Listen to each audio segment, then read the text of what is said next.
Welcome back to On the Record. We're here at the Ascii show on a really, really warm day, and I'm here with a data center designer and somebody who is actually taking data centers and making them up to date more.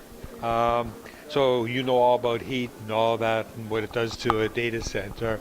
So Rick Tashman, welcome to the show. Well, thank you, Robert, for inviting me. I'm sort of embarrassed to say this, but with today approaching almost 100 degrees, I'm pretty excited about that. This is a great opportunity for us for more service. We get a lot of calls from new clients when they're having temperature emergencies. Yeah, so, I mean, everybody talks about data centers now, but I mean, it's really just not really all that new. I mean, we've had time management and everything since the last 30 years, and maybe more, probably more like 40 years. What do you actually do to help these data centers that have been around for a long time to get up to date? Well, that's a great question, Robert. Today, with virtualization coming into play, many data centers and server rooms are getting smaller and smaller, but they're having more and more power, more hard drive storage issues. So what's happening is because of the virtualization and people having massive amounts of storage, they're doing this now in smaller spaces. So we have a higher density going on in the data center.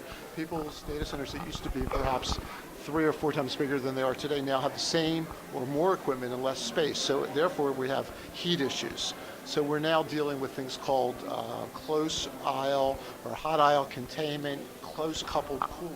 So that's been a big issue. The other thing that's occurring is some of the new blade servers for consolidation are using 208 volts. A lot of the data centers and server rooms that we go into were wired for 110 volts. So people are buying these $100,000 Cisco UCS servers and getting the Dell Blade servers or HP, and they're finding that they don't have the electricity to power that in the room. So that's an opportunity for us to go in and help provide them reliable, protected UPS power and the cooling for it. So that's been a big issue for a lot of companies.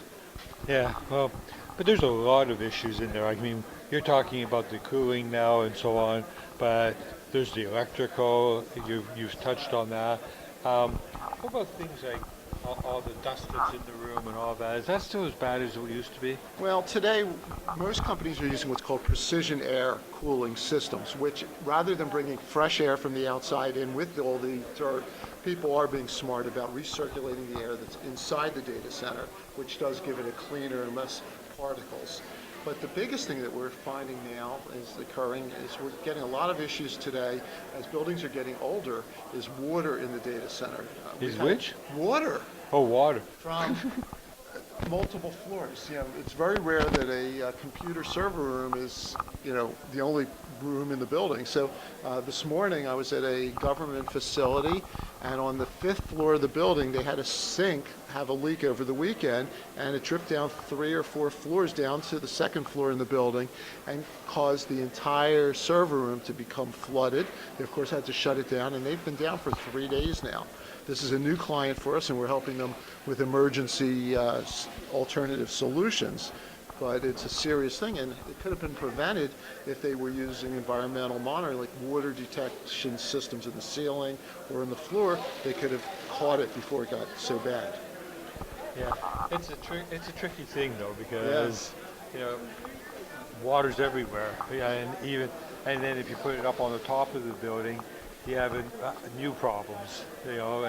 With harmonics, you are more likely to be disturbed, and if you put them up on the top floor, there's going to be more humidity up there. So, it's difficult. Yeah.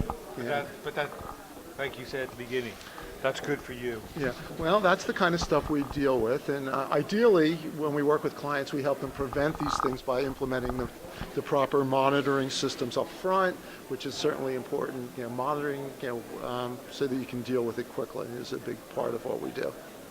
Terrific. Sounds great. Welcome back. Welcome to the show, and hopefully we'll see you again. Well, Robert, thank you very much for inviting us. It was great being here.